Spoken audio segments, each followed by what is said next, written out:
Welcome back to the my new video guys and my YouTube channel guys. Today friends, we are going to talk about guys how can we disconnect earbud to our Poco phone. Friends, you want to disconnect guys your earbud. Friends, you have connected any earbud with your Poco phone and guys you want to disconnect. So how can you disconnect? Sorry fans, I paused the video guys. Now continue fans. How to disconnect earbud? Well, first of all, open your phone setting guys. After on phone setting guys, scroll it.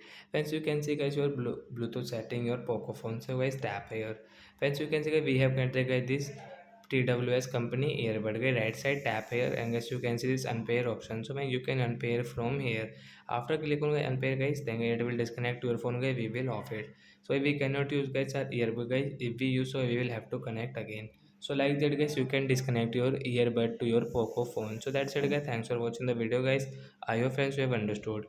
So bye guys, we will meet on next video with new topic. Before going, please comment, like the video, subscribe the channel, click the bell icon.